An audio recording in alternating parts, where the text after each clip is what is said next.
Saudara yang dikasihi Tuhan, di tengah situasi yang tidak biasa ini, kita masih bisa disatukan di dalam ibadat oleh karena kita adalah anggota-anggota tubuh Kristus yang hidup, yang invisible, meskipun kita tidak secara khusus kita visible di dalam persekutuan bersama di satu gereja.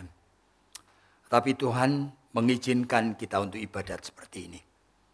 Mari kita hampiri hadirat Tuhan di dalam doa sebelum kita memikirkan mengenai firman Tuhan.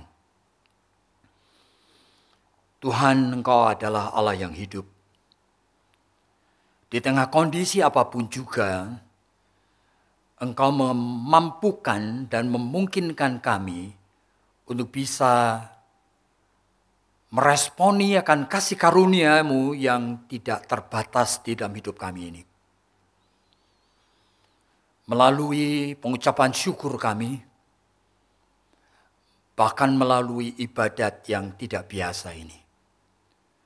Tetapi kami percaya Tuhan mengerti akan hati kami dan pikiran kami.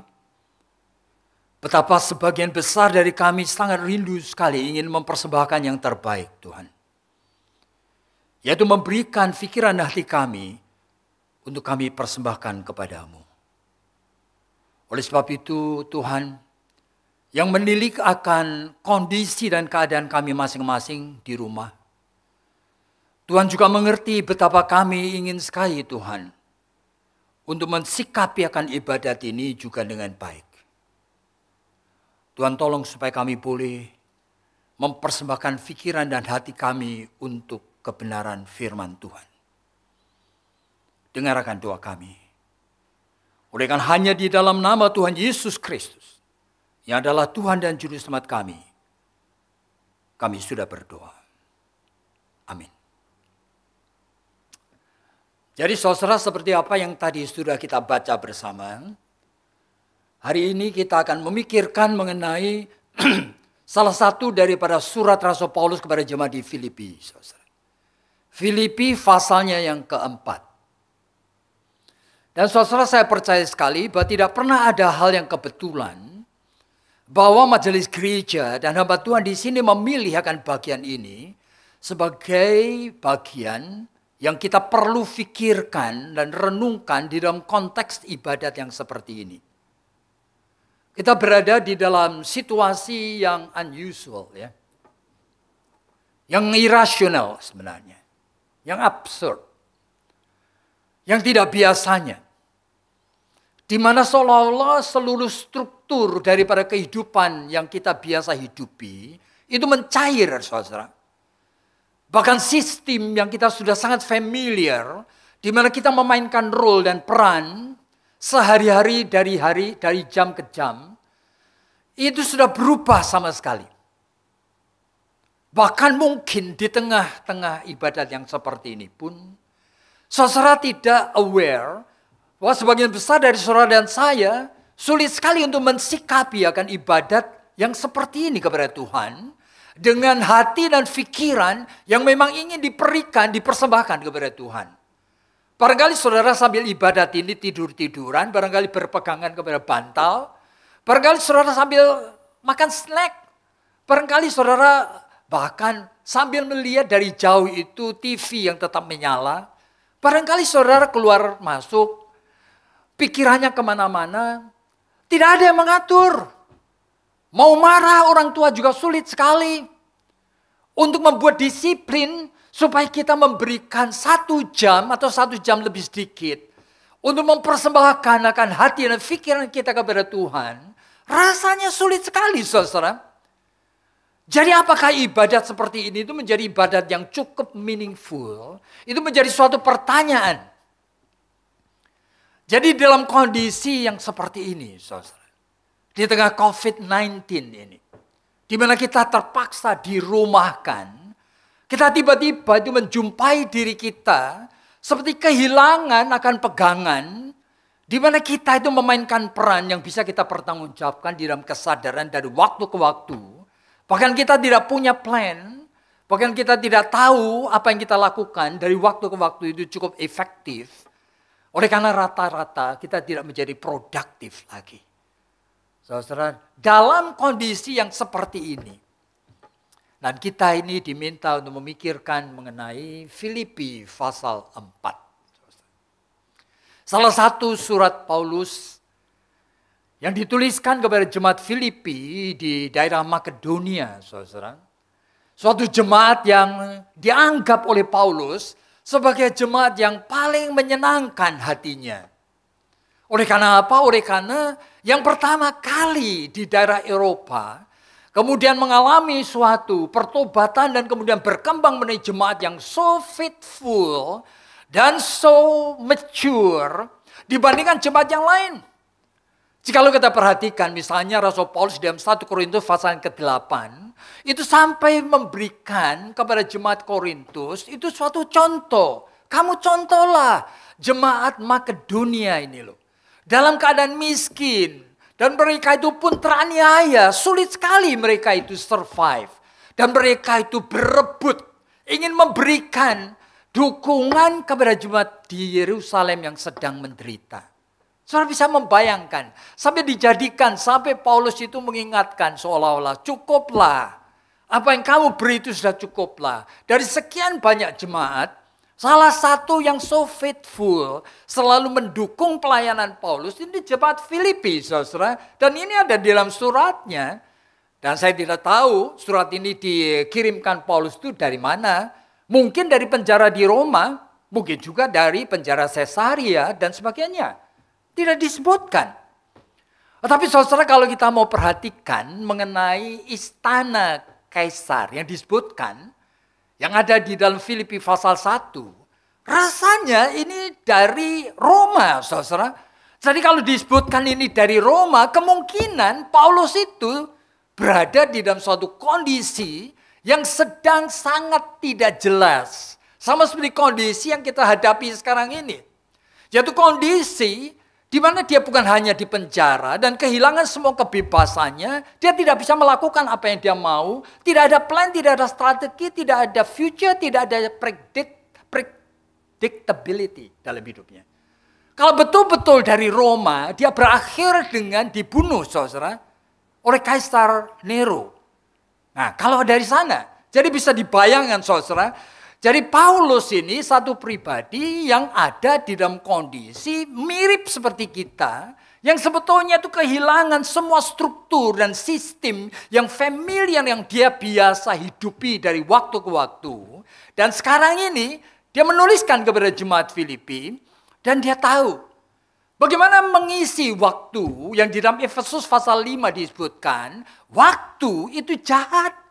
Kita hidup dalam dunia yang sudah berdosa dan kita ini menghidupi darah daging yang berdosa. Please remember, time is evil. Nah, di dalam waktu yang berdosa ini, Paulus tahu sekali. Dia harus merebut waktu. Mengisinya dengan something yang mempunyai signifikansi. Jadi waktu ini berbahaya sekali, saudara.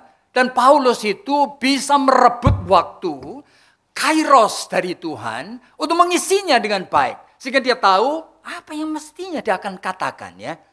Nah, saya tidak akan membaca mulai dari pasal yang pertama.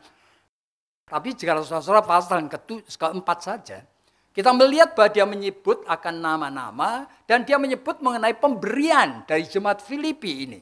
Nah, di tengah pemberian itu Paulus mengatakan, aku sudah biasa mencukupkan diri di dalam segala perkara. Aku tahu apa itu lapar. Aku tahu apa itu kenyang. Aku tahu apa itu punya. Aku tahu apa itu tidak punya. Lalu dia mengatakan kalimat di dalam ayatnya yang ke-13. Aku rela seolah-olah menghadapi segala resiko apapun juga di depan mata ini. Oleh karena segala perkara dapat kutanggung di dalam Dia yang memberi kekuatan kepadaku. Nah, dia mau mengatakan something di sini. Oleh karena Paulus itu sudah sangat familiar sekali dengan kesengsaraan. Sehingga saudara di dalam 2 Korintus pasal yang ke-11, dia sampai menyebutkan tidak biasanya dia sebetulnya bragging. Oleh karena ini bukan menyombongkan diri, tetapi dia ingin supaya Korintus mengerti Betapa dia itu sudah terapung-apung di laut itu sepanjang malam. Dia sudah 3 kali itu mengalami karam kapal. Bayangin aja karam kapal gitu ya. Sudah 3 kali. Dia sudah 3 kali itu dirajam, digebukin, disesah dan sebagainya. Ditimpukin dengan batu, dianggapnya mati, kelaparan, dan ini sudah terbiasa. Jadi Paulus mau mengatakan bahwa apapun yang terjadi, seolah-olah kalau kita berada dalam posisinya, kalau mau menghadapi akan COVID-19, sampai tidak bisa bernafas sekalipun, I'm already prepared. Seolah-olah begitu Paulus mau mengatakan. Jadi kondisi seperti ini yang dihadapin Paulus, plus kalau saudara perhatikan, saya hanya mengulang sedikit. Di dalam Filipi pasal yang pertama, dia mengatakan kalimat-kalimat yang menarik sekali. Dia mengatakan kalimat seperti ini. Dalam Filipi pasal yang pertama. Dia mengatakan ada orang yang mengabarkan Injil itu dengan dengki. Dengan iri. Saudara kalau mau membaca surat itu pelan-pelan, kita akan waspada itu. Apa yang maksud Paulus ya? Di penjara, kenapa ada orang memberitakan dengan dengki dan iri? Untuk apa dia ngomong itu? Lalu mengatakan kalimat seperti ini. Disangkanya dengan itu dia lebih mempersulit, memberatkan sengsaraku. Waduh, jadi saya membayangkan ini apa? Jadi ini bukan hanya penderitaan yang Paulus alami secara fisikal, tetapi ini penderitaan oleh karena tekanan dari saudara seiman. Dan kemungkinan besar justru siapa? Rasul-rasul Yesus yang lain. Ada 12 rasul yang lain. Yang tidak cocok dengan Paulus, yang mungkin selalu berulang-ulang itu mengatakan dengan kalimat-kalimat tertentu. Jangan kamu mengabarkan Injil dengan cara kamu ini, yang too radical. Mengakibatkan di mana-mana jemaat itu teraniaya. Itu kalimat mereka loh. Oleh karena apa? Paulus tidak berani menyebutkan nama dari rasul. Siapa rasul ini? Apa Petrus? Apa Yohanes? Tetapi ini real. Jadi ini adalah realita bahwa di tengah tekanan seperti itu, Paulus masih dipersalahkan seolah-olah mau dikatakan, lu sekarang masuk penjara. Ya kan? Itu tahu sendiri akibatnya. Aku sudah ngomong dari dulu. Jangan ngabarin Injil dengan cara seperti kamu itu. Jadi Paulus ini mau mengatakan, di tengah kesengsaraanku di penjara, itu ada orang yang mengabarkan Injil itu dengan iri dan dengki. Tetapi dia mengatakan, aku mau mengatakan kepada mereka itu. Kalau ini bukan dari Roh Kudus tahu melakukannya. Memang aku orang radikal. Aku orang Farisi. Aku tidak bisa memakai cara yang lain. Tetapi Tuhan pakai. Dan buktinya apa? Kamu lihat sekarang. Orang-orang di dalam istana sekarang mulai menjadi percaya. Seolah-olah Paulus mengatakan, can you do it? Masuk kepada istana kaisar, membuat mereka percaya. Jadi ini hasil dari penginjilan yang aku lakukan dengan radikal ini. Nah, ini saudara saya tidak ingin mengkhotbahkan bagian ini. Plus, Paulus juga mengatakan kalimat ini. Dulu orang-orang yang timid dan so weak, seperti misalnya Timotius. Lihat sekarang itu menjadi seperti apa. Oleh karena dengan aku dipenjarakan, bangkitlah anak-anak Tuhan yang berani mati untuk Injil. Ini adalah pergumulan Paulus dari penjara pada saat dia menulis surat kepada jemaat di Filipi. Dan saudara bayangkan ya. Jadi ini adalah Paulus mau mengatakan, aku rela menanggung apa saja. Oleh karena aku tahu, Kristus menguatkan aku. Dan saya harap saudara dan saya belajar sesuatu. Nah sekarang pertanyaannya muncul ini ya. Ini berita yang seperti ini adalah berita spiritual, saudara. Yang muatan teologianya itu heavy. Nah saya akan ingatkan ya. Ini bukan berita praktikal. Yang gampang dicerna. Tapi ini masalah teologikal. Muatannya so heavy. Saya kemudian mulai pikir ya. Kalau saya menjelaskan lebih lanjut mengenai rahasia kebenaran teologi Paulus yang seperti ini, itu kepada jemaat itu siapa kira-kira yang bisa dengar ya? Nah, saya saudara kira-kira 1 bulan terakhir ini Saya diminta juga talk show dan sebagainya, lalu mengikuti talk show dari macam-macam itu orang-orang terkenal, ya kan, seperti John Piper dan John Lennon dan sebagainya. Hebat-hebat sekali, saudara. Tetapi saya mendengarkan ulasan-ulasan mereka ini, saya mulai ngeh something. Siapa yang ngerti ya? Apa jemaat ngerti ya? Mau dijelaskan seperti itu tuh apa ngerti ya? Saya mulai realize 90% jemaat tidak akan ngerti, saudara. Oleh karena ini muatan teologi ya, bahwa Kristus sudah bangkit dari kematian. Seperti John Piper mengatakan, ini adalah solid foundation, rock yang tidak akan movable gitu, tidak akan shaken. Itu. Tapi siapa yang bakal ngerti? Mau dijelaskan? Di dalam Kolose pasal yang pertama itu disebutkan bahwa Tuhan memang adalah pencipta segala sesuatu. Semua diciptakan oleh Dia, untuk Dia, bagi Dia. Wah, itu aja puyeng kita. Preeminent of Christ. Wah, mau dijelaskan siapa yang ngerti? Siapa yang ngerti ini? Waduh, jemaat itu tidak siap, saudara. Jadi belum lagi sampai dalam Kolose itu mengatakan dengan Kristus bangkit dari kematian, semua ciptaan yang sudah jatuh di dalam dosa sekarang diperdamaikan dengan dirinya. Sehingga tidak ada lagi yang perlu kita takuti. Tapi realitanya, kita masih hidup di dunia. Hidup di dunia yang berdosa, kita masih menghidupi tubuh darah daging yang berdosa. Realitanya di mana kalau Kristus mengatakan, di dalam Dia kamu tidak berdosa lagi. Kamu sudah dibebaskan dari dosa. Di dalam Dia kamu sudah bersama aku di sorga. Di dalam Dia kamu sudah hidup baru. Loh, kapan aku hidup baru? Realitanya tubuh darah daging yang lama itu masih aku hidupi. Ini yang dilihat oleh jemaat. Jadi jemaat tidak ready, saudara, untuk memahaminya ini. Oleh karena itu, begitu memasuki kondisi COVID-19 ini, saya melihat di mana-mana seluruh keluarga ini kehilangan akan arah. Hubungan suami istri yang dulu itu kurang baik, sekarang menjadi worse. Sehingga banyak sekali sudah mulai berpikir untuk perceraian dan sebagainya. Oleh karena apa? Mereka sudah tidak terbiasa. Tadinya saja mereka bisa ngapain? Bisa cari escape dengan kerja, dengan kegiatan-kegiatan di gereja, dengan menyibukkan diri sana sini. Mereka hanya bertemu itu barangkali itu untuk makan atau untuk malam hari. Tetapi sekarang bertemu setiap hari. Barangkali 24 jam sehari. Mereka bingung, kehilangan roh. Biasa kalau ngomong cynical, kalau ngomong selalu marah, kalau ngomong itu selalu itu critical. Sekarang mereka itu bagaimana mereka harus menghidupi yang seperti ini. Belum lagi, saudara, saya mempunyai beberapa klien itu punya record masa lalu, suaminya atau istrinya pernah selingkuh, saudara. Jadi saudara, ini suasana yang sudah tidak bisa dimaafkan. Dan sekarang ketemu dengan orang ini tiap hari, saudara. Dan harus berinteraksi. Mereka sudah tidak terbiasa. Bagaimana itu rebuild, bagaimana reconcile. Mereka tidak biasa. Belum lagi beberapa dari klien kami itu punya anak-anak, anak remaja yang tidak bisa diatur. Yang pada saat sehat dulu masih kuliah atau masih sekolah aja. Itu selalu kalau ngomong kurang ajar sekali kepada orang tuanya, saudara. Bisa bayangin. Itu maunya Senin mau pergi, pulang sampai jam 2 pagi, jam 3. Tidak bisa diatur. Sekarang anak seperti itu di Roma, saudara.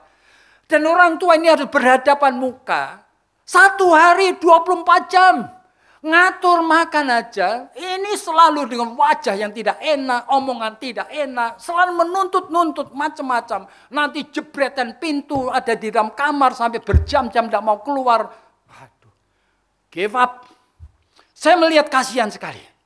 Dan saya melihat beberapa keluarga, apalagi anak-anak yang autis. Saudara kalau tahu anak autis, ketika kami mengadakan pelatihan autis itu saya tapi bingung. Oleh karena kami berempat, itu istri saya dengan beberapa orang itu anak itu begitu masuk di dalam tempat kami, lari sana, lari sini, sudah teriak-teriak apa aja dimasukkan mulut, tidak bisa dihandle, saudara. Itu satu anak. Saya bisa membayangkan, tadinya ini dititipkan di tempat rehabilitasi, dan sekarang ini harus stay at home. Orang tua yang tidak ready, bagaimana menjadi terapis bagi anak yang seperti ini. Dan sekarang itu menghadapi ini 24 hours dalam satu hari. Dalam kondisi seperti ini, kita mau worshiping God. Apalagi mikir mengenai preeminence of Christ, mengenai pre-existence of Christ, mengenai Kristus yang begini, Kristus yang begitu. Waduh, di mana di otak itu, saudara? Plus yang oke-oke, ini yang oke-oke ini ya, itu banyak yang middle class up. Itu sudah masuk di dalam suatu era hidup yang sudah sangat terbiasa sekali. Hidup ini just for fun. Hidup ini hanya untuk fun. Luar biasa sekali. Kita itu masuk di dalam suatu era, bukan lagi pencerahan, penemuan, tetapi kita itu era itu menikmati. Menikmati segala sesuatu. Sehingga saudara, ini itu masalah yang tidak masuk akal. Seperti misalnya dengan hadirnya 5D ini, dari komputer ini. Kita saudara tidak bayangkan, saya itu barangkali belum sekarang ini. 20 tahun yang lalu aja, ketika saya itu ada di Amerika, lalu pada suatu hari kami dengan cucu itu pergi ke Disneyland. 20 tahun yang lalu, itu sudah ada sesuatu teknologi yang membuat film hidup sekali dengan layarnya itu air. Jadi ketika di Disneyland itu keluar air itu dari danau itu. Kemudian film gitu ya, The Pirate of Caribbean. Waduh, yang nonton lebih dari 1000 itu. Seperti melihat betul-betul masuk di dalam dunia pirate itu. Luar biasa. 20 tahun yang lalu. Sekarang, saudara. Ini tahun yang lalu ketika kita melihat, misalnya saja ulang tahun, bukan ulang tahun, itu adalah New Year. Itu tahun baru, Imlek di China itu. Saya kaget sekali oleh karena apa? Itu puluhan ribu orang di stadion. Di tengahnya itu ada seorang biasa main piano, nanti ganti dengan apa begitu ya. Tapi dia menghadirkan orang. Sekarang itu tidak memakai layar daripada komputer atau layar dari TV. Layarnya itu ada udara. Dunia ini. Tiba-tiba muncul seorang itu menyanyikan lagu-lagu Chinese itu dengan luar biasa.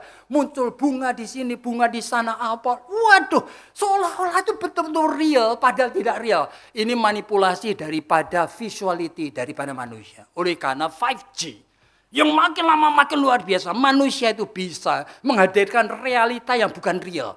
Di dalam dunia yang sudah imajinatif luar biasa tidak terbatas seperti ini. Ini orang-orang yang punya duit, sudah terbiasa fun.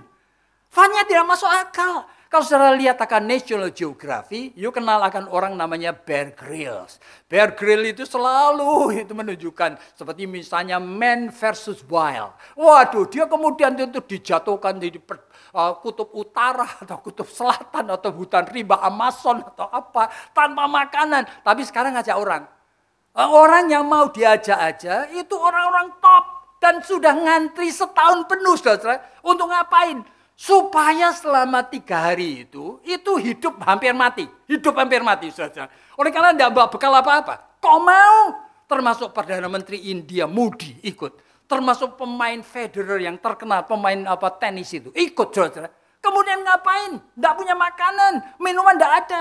Untuk minum aja, itu kotoran dari binatang yang paling baru diperus, saudara. Saya bingung, kok mau? Gitu aja bayar lagi. Untuk apa manusia? Dan kemudian itu melalui akan daerah-daerah terjal yang hampir mati sudah. Saya kalau disuruh ngikutin gitu mati sudah saya. Oleh karena harus memakai cara bagaimana itu survive. Nah, kenapa mau begitu? Saudara di Jepang itu ada orang satu restoran sushi.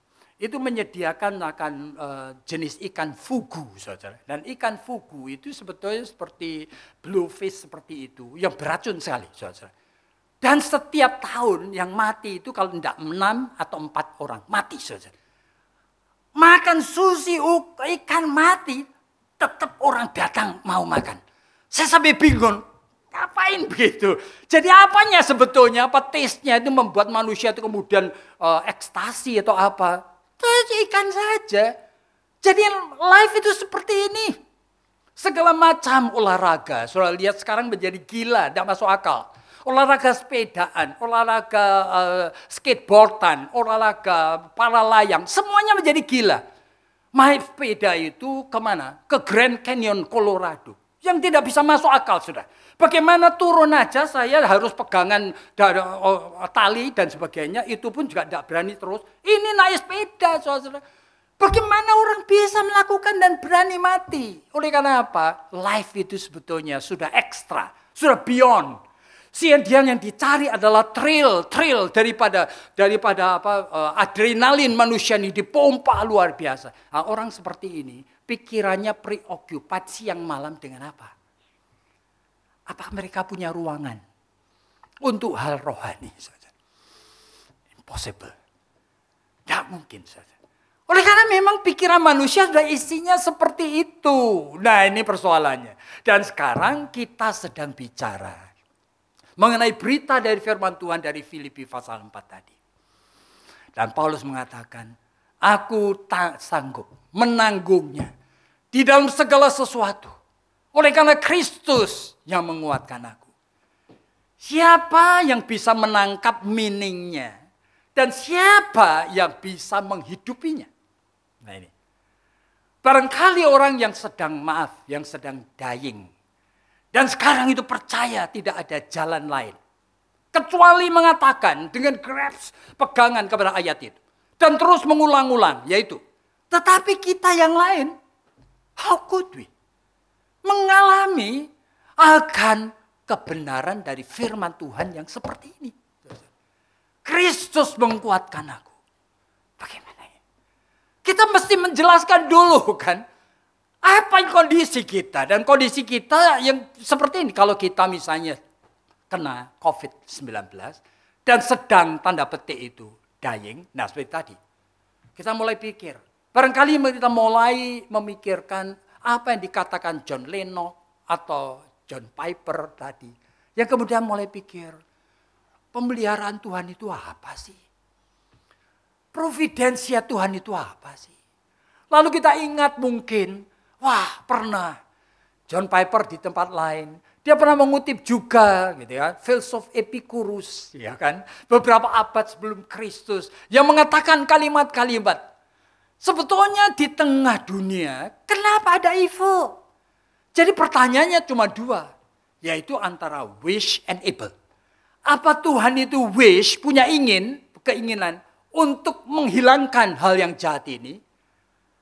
Plus apa dia able? Apa dia mampu? Apa dia mau dan apa dia mampu? Apa dia mau tapi tidak mampu?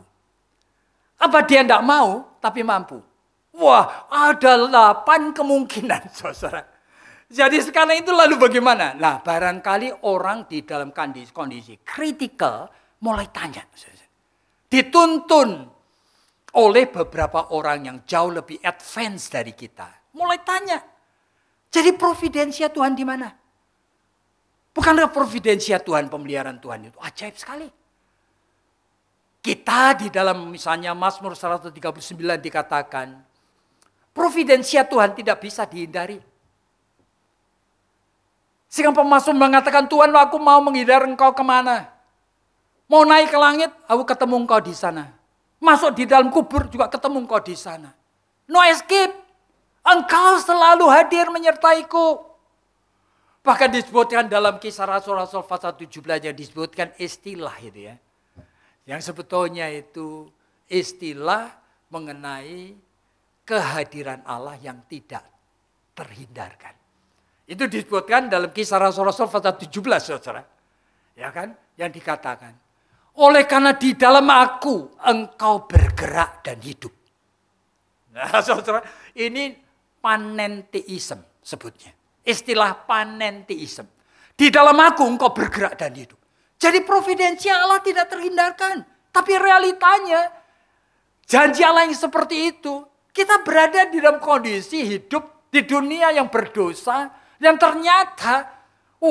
ternyata yang menentukan akan apa yang terjadi dalam hidup ini. Ternyata bukan Allah. Allah cuma salah satu kemungkinan.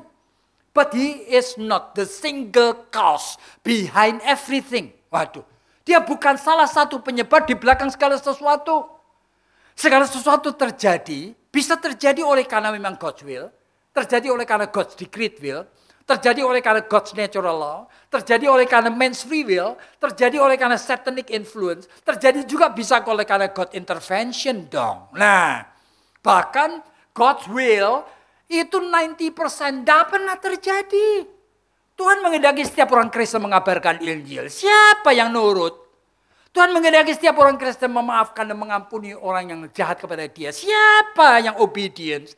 Tuhan menghendaki setiap orang Kristen membaca Alkitab dan kemudian mengasihi Tuhan. Siapa yang melakukan itu dengan tekun? 90% kehendak Tuhan itu hanya di-reveal, dibuka. Tetapi kita sendiri harus bertanggung jawab. Bahkan di dalam providensia dari Tuhan ada yang unpredictable. Nah, saudara perhatikan.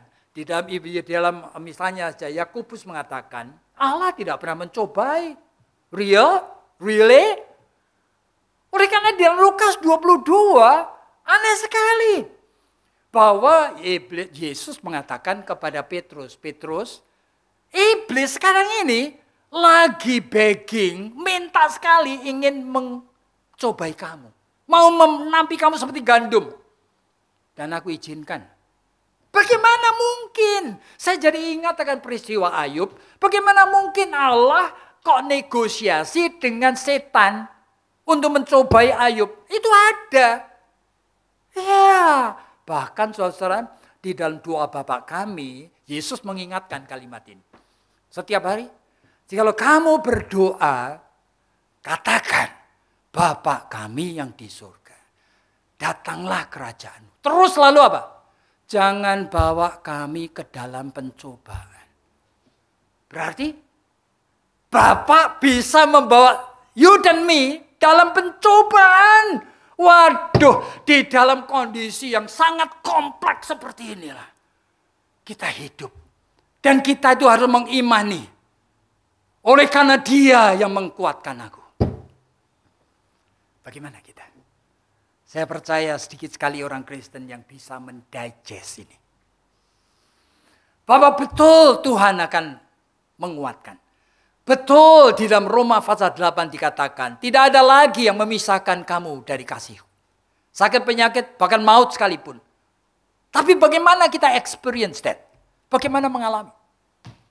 Oleh karena ternyata pemeliharaan Tuhan, itu hanya bisa diresponi dengan sadar. Oleh orang yang level imannya tinggi. Saya pernah khotbah di tempat ini, saudara. Yang namanya James Fowler itu sampai menemukan ada 7 stages dari faith. Stages yang pertama 0, 1, 2, 3. Tidak mungkin bisa mengalami itu. Jadi orang-orang Kristen yang imannya itu undifferentiated faith. Yang imannya cuma intuitive projective faith. Yang imannya itu mythical literal faith. Yang imannya synthetic conventional. Tidak mungkin mengalami. Oleh karena apa? Masih bergerak kepada kebutuhan-kebutuhan ke dalam. Kemauanku sendiri. Sehingga orang pada level-level seperti ini, isi doanya kalau sakit ya cuma itu. Tuhan sembuhkan, tidak ada yang lain. Sehingga Paulus sampai mengatakan di dalam 1 Korintus pasal yang ke-15. Bayangkan. Jikalau kamu hanya beriman kepada Yesus Kristus untuk hidupmu sekarang, berarti sehat atau sakit, sembuh apa enggak, untuk hidupmu sekarang, kamu orang paling kasihan. Dari seluruh umat manusia, seharusnya kamu mengerti hidupmu tidak ditentukan oleh sehat atau sakit. Oleh sembuh atau tidak sembuh. Tetapi ditentukan oleh Dia yang sudah menyempurnakan semua karya keselamatannya di atas kayu salib, mati dan dibangkitkan kembali. Wah, sulit sekali untuk difahami. Yang hanya bisa memahami orang yang sudah mau masuk di dalam level individuatif reflektif. Yang mulai bertanya, Tuhan apa itu? Bagaimana aku bisa menghayati itu? Mengalami hal yang impossible, yang tidak masuk akal ini. Yang di dalam 1 Korintus pasal 2 itu Rasul Paulus mengatakan, memang segala sesuatu yang disediakan Allah untuk orang percaya. Tidak pernah ada dalam pikiran manusia. Tidak pernah ada dalam hati manusia. Tapi itu yang disediakan. Nah, kita tahu itu tidak natural. Tapi kita want it. Kita menginginkan. Dan inilah tantangan khususnya untuk saudara di rumah. Di dalam ibadat ini. Bagaimana kata-kata Paulus bisa menjadi kebenaran firman yang kita itu miliki dan kita alami. Bahwa aku rela menanggung segala sesuatu. Oleh karena aku tahu Kristus yang akan menguatkan aku. Yaitu jikalau kita itu memang menginginkan Tuhan tolong supaya aku boleh mengalami itu. Saudara, dalam kehidupan anak-anak Tuhan ada puluhan macam, mungkin ratusan macam cara Tuhan menolong. Kadang-kadang cara Tuhan itu menolong, mengkuatkan. Itu kadang-kadang itu aneh sekali. Karena membiarkan dulu sampai berbulan-bulan, barangkali lebih dari 1-2 tahun seperti Johnny Erickson. Johnny Erickson tada itu, 17 tahun dia jatuh sampai lehernya itu patah itu sampai menjadi quadriplex itu. Sampai seluruh tubuhnya sampai bawah itu lumpuh. Dia marah sekali pada Tuhan itu. Berbulan-bulan, bahkan bertahun-tahun. Tidak mengerti dia. Tapi pelan-pelan, potensi yang ada di dalam jiwa yang tadi yang tersembunyi mulai hidup. Dia mulai bertanya. Dia mulai memikir. Maksud Tuhan apa? Kalaupun aku tidak sembuh itu apa? Terus muncul itu. Sampai mulai tahu. Pelan-pelan Tuhan mengendaki dia itu survive. Dalam kondisi seperti itu. Tiap hari dia baca Alkitab. Sampai dia belajar nulis dan bukunya luar biasa indahnya. Dia belajar melukis sampai lukisannya luar biasa sekali. Menjadi berkat. Tapi setelah sekian bulan, sekian tahun maaf. Bahkan sekarang pada usia 70 tahun lebih. Tuhan masih memberikan lagi tambahan sakit. Payudaranya itu karena cancer. Dalam keadaan tua. So dia bertanya, Tuhan apa kurang sih? Apa engkau tidak mempunyai cara lain untuk mendidik aku kecuali dengan menyakiti aku? Waduh, setelah saya mendengar itu saya bilang, hanya orang yang beriman yang bisa percaya bahwa itu anugerah Tuhan. Hanya orang beriman yang percaya bahwa itu adalah campur tangan Tuhan. Bahwa dia itu hadir dalam hidup dengan cara yang tidak masuk akal. Tapi kadang-kadang Tuhan itu memberikan kekuatan. Kadang-kadang itu melalui pengalaman-pengalaman yang tidak kita duga. Saudara, ada seorang missionary di Afrika, di India, yang namanya Paul Hibbert. Jadi Paul Hibbert ini anak missionary India, dan dia juga kemudian datang kembali ke India menjadi missionary. Tapi dia di daerah tertentu mengabarkan Injil itu sampai lebih dari 4 tahun, tidak ada satu orang pun, kecuali satu keluarga, ya kan, dengan beberapa anaknya itu yang percaya. Nah sekarang contohnya ceritanya dalam keadaan capek itu Paul Hibbert kemudian tinggal di kota, ya kan? Dia pikir ya sudahlah nanti seminggu sekali aja dia datang untuk mencoba untuk PI lagi, karena capek dia sebetulnya. Pada suatu hari datang orang dari keluarga itu yang namanya Yelaya, seorang pemuda. Dia ngomong kalimat seperti ini, waduh kita itu ada musibah Pak. Oleh karena apa? Ada penyakit menular, sampar. Banyak orang anak kecil kena panas, kemudian lalu meninggal dunia. Dan celakanya, sekarang ini keluarga orang percaya ini. Di mana aku itu ikut di dalamnya, oleh karena dia sebagai keponakan dari keluarga ini. Ini juga anak terkecil sekarang kena panas. Mulai keluar bentol-bentol. Lalu semua orang kampung itu datang dan mengatakan, lihat nanti, alamu ala orang barat itu. Bisa menyembuhkan apa enggak? Gimana kita? Waduh. Kemudian Paul Hibbert berdoa siang malam dan mengatakan, Tuhan tolong, aku tuh bukan seorang miracle doer. Aku tidak bisa menyembuhkan penyakit, gimana? Tapi terpaksa dia datang ke sana. Lalu banyak orang kampung datang dan dia mendoakan akan keluarga ini. Sampai malam hari, sampai dia capek sekali. Anak ini panasnya turun pun tidak. Ya kemudian dia terpaksa pulang dulu. Ternyata tidak sampai Roma. Yelaya itu lari dan mengatakan, anak itu meninggal dunia Pak. Dia lemes sekali, dia putus asa dan menangis, Tuhan untuk yang kecil aja engkau tidak menjawab doaku. Ya sudah, jalan 2 hari, ternyata hari kedua itu Yelaya datang lagi. Lalu mengatakan, anak itu sudah dimakamkan. Tapi wajahnya terang dia. Dia mengatakan, Pak, heran. Sekarang itu orang-orang kampung banyak yang mau jadi Kristen. Loh, bagaimana bisa? Iya. Ketika anak itu dimakamkan, seluruh keluarga yang kecil ini terus menyanyi, memuji Tuhan. Dan mengatakan, Yesus, aku tidak takut.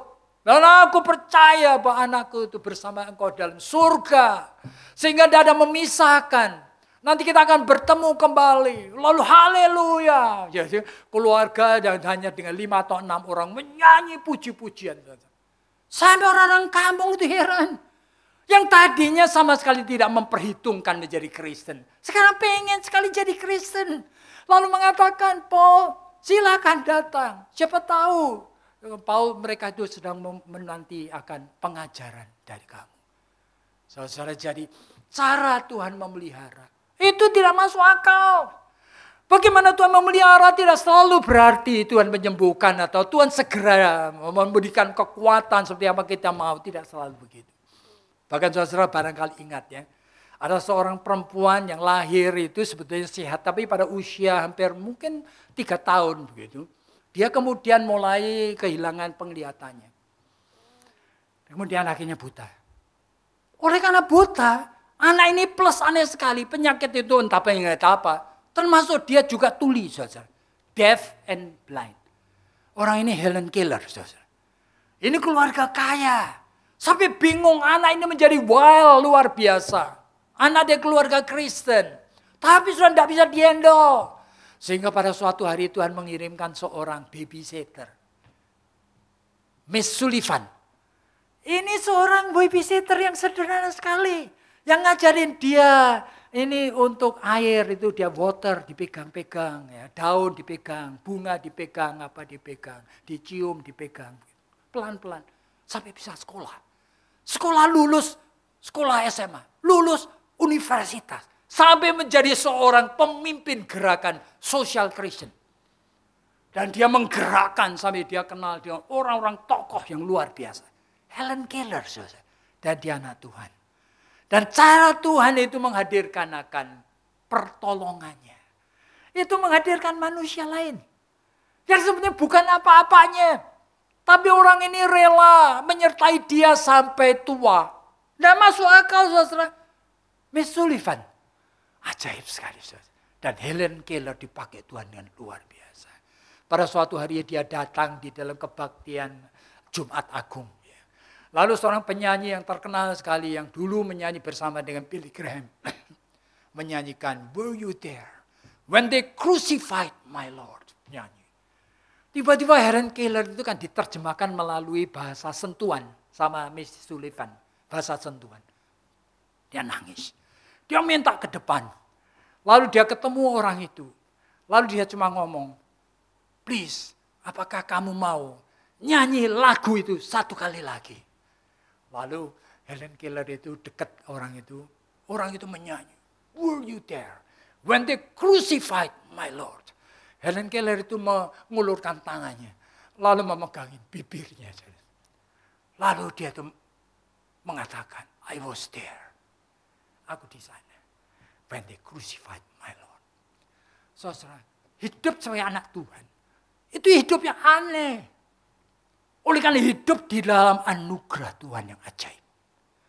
Jadi saudara jangan membayang-bayangkan ya.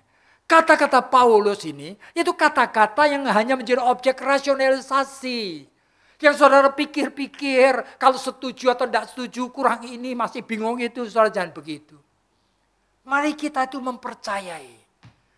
Dan tadi di dalam pengakuan dosa sudah dibacakan satu ayat yang baik sekali. Dari Yesaya pasal 59. Yang memisahkan Allah dari kita. Oleh karena apa? Oleh karena dosa-dosa kita. Sebetulnya kadang-kadang kita itu tidak sadar. Kita itu mau atau tidak mau. Ternyata diatur oleh natur ini. Mari kita katakan kepada Tuhan. Oleh karena Holy Spirit itu sudah hadir dalam diri kita. Dia akan menolong kita. Sehingga kita bisa memiliki broken heart. Contrite heart. Broken spirit. Kita bisa memiliki lapar dan haus rohani. Kita bisa memiliki jiwa seperti anak kecil. Kita bisa memiliki jiwa seperti murid. Jika kita mau. Dan itulah yang Tuhan inginkan pada hari Minggu ini. Di mana saudara dan saya itu bersama-sama sedang memikirkan kebenaran firman Tuhan. Katakan, Holy Spirit, lead me, bimbing aku. Supaya aku bisa mempunyai jiwa seperti anak kecil. Jiwa yang lapar dan haus akan kebenaran. Jiwa yang mencari Engkau. Sehingga kebenaran-Mu itu aku alami. Biar Tuhan memberkati setiap individu. Yang pada hari ini ikut kebaktian ini. Dan mulai hari ini kita bersama-sama melihat ke depan. Di tengah kondisi yang seperti ini, yang tidak masuk akal. Absurd ini. Tetap kita percaya Tuhan menyertai kita. Mari kita bersyukur kepada Tuhan di dalam doa. Tuhan, terima kasih. Oleh karena kami tahu kami milik-Mu. Dan tidak ada yang bisa memisahkan kami dari kasih-Mu. Tuhan sertai kami. Supaya kami boleh berada di dalam kondisi apa saja. Dan kami tidak merasa sendiri. Kami tidak merekayasa hidup menurut rekayasa pikiran kami sendiri. Tapi kami ingin menyesuaikan diri dengan pimpinan-Mu. Berkati jemaat ini Tuhan. Dalam nama Tuhan Yesus kami sudah berdoa. Amin.